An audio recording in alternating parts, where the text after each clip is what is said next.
First, starting off, I want to apologize. My last video, it was all right, you can just tell I'm not gonna have nothing in the background. I realized that it was a little too loud. All right, so this video is going to be on I guess just a quick basic tutorial of how to build an ancestor altar for your ancestors. And for those of you that don't know what that is, and like I said in my previous video, this is something that's practiced. Of course, in each culture, it's probably called something different. I know in Africa, I think it's called uh, like ancestor veneration or something like that. But I mean, different cultures they all have like, different names for them. Like I said, there's plenty of different cultures and societies that uh, practice having an ancestor altar.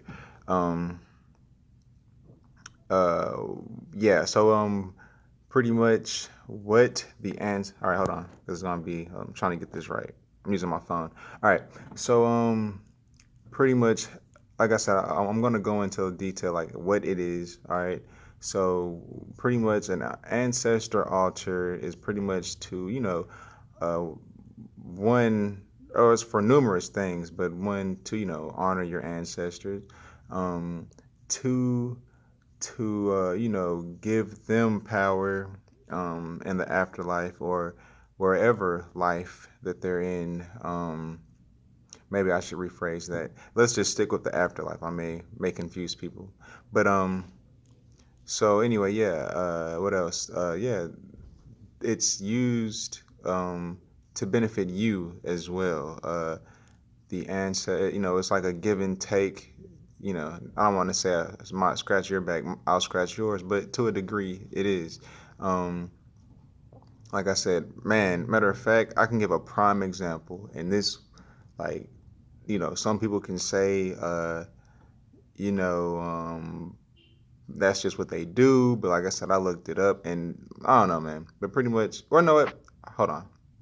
I'm gonna stay on topic because I tend to ramble. So I'll do that. Maybe make another video of an example of how my ancestors have that I know that they helped me through me being. I'm not gonna say as consistent as I can, but being consistent to a degree with giving them ancestor money and offerings. But anyway, back on topic. So what an ancestor altar is for, like I was saying, to benefit them in the afterlife, to benefit you here, as well as it also pays off karmic debt. Um, and like I said, this is stuff that I've learned through watching other YouTube videos. So like I said, I'm not claiming to be any type of, master on this type of stuff. Like I said, this is just stuff that I came across and, learned on my journey. What's going on, man? But another thing, sorry, that threw me off. But another thing, yeah, so your ancestors, of course, your deceased relatives, and it could be even, a relative that in this lifetime that's deceased. You can give offerings to them directly.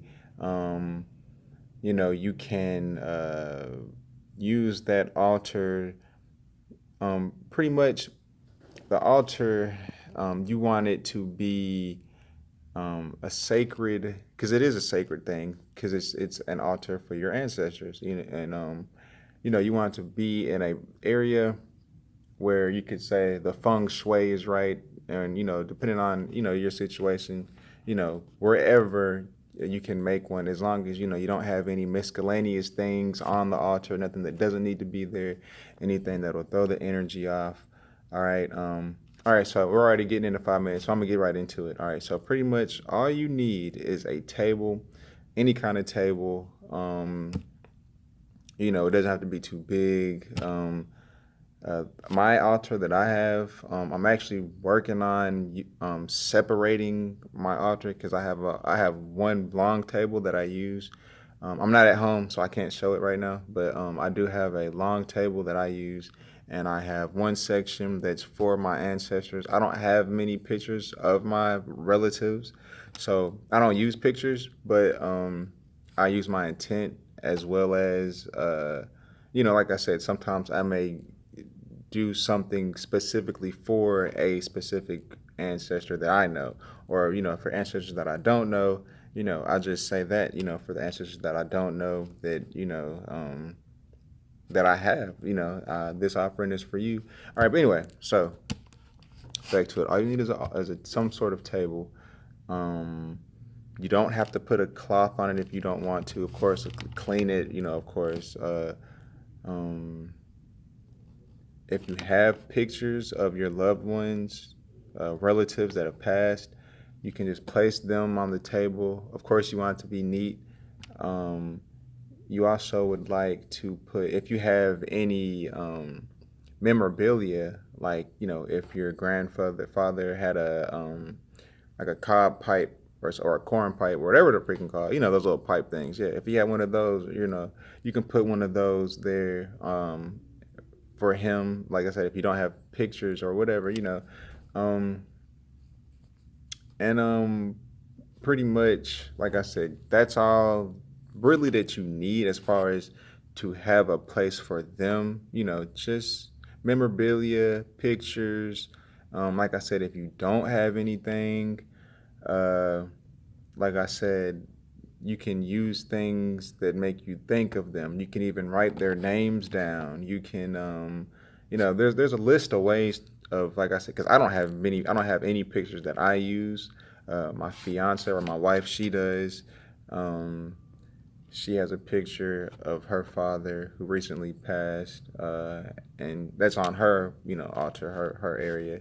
And like I said, as far as uh, building it, that's really all you need. Like I said, just a table, a clean table. You can put a cloth down if you want, don't have to. But just, pictures of your ancestors, things that make you think of them, or things that make you, remind you of your ancestors.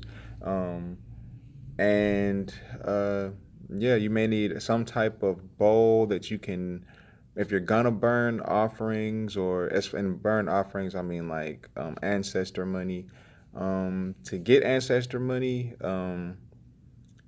there's numerous places that you can order from. I'm not gonna give you a specific place, because prices vary from different people. So, uh, you know, just research ancestor money, and you can, find it that way. I'm not. So hopefully that doesn't sound mean, but that's as simple as it gets.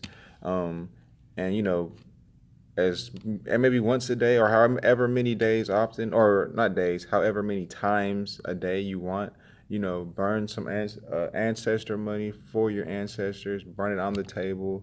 Don't throw the ashes out. Leave the ashes. Um, as far as when it comes to giving your ancestors energy and food, or offerings, anything you can do. Like I said, if you're doing it for a specific, I'm sorry, I'm talking fast. I got 10 minutes. And then I guess I have to make a new video. But uh, if it's a food that that your ancestor, or say it's your grandmother or somebody that they like, you can, if cook that food or have that food prepared. I'm not saying you have to make a whole meal just for them, but if you make a meal, this is what some people do. You can make them a plate. Of course, you don't eat the plate. You let the plate sit there for, the duration of your meal. So ancient times, family ate together. Not even ancient times. Some families still eat together, as in one table. But anyway, and that's about it. I'm gonna drop another video because, like I said, I had only 10 minutes to do this. So yeah, that's it. That's how it, pretty much as simple as it gets when building your altar. Like I said, it doesn't have to be nothing too fancy. If you want to add gods, or my opinion, that you can do that. As far, I see them as guardians, as you can place them as guardians. That's how I see it. That may not be true, but that's just how I see it. If you have if this wasn't a clear video, like I said, I'm not an expert. Just look it up on YouTube. There's plenty of videos, plenty of other people that are more knowledgeable and can explain it more in depth. Like I said, I'm gonna make another video on how I do offerings, and maybe that can help for those of you that are curious. Like I said, until next time, I'll see you again.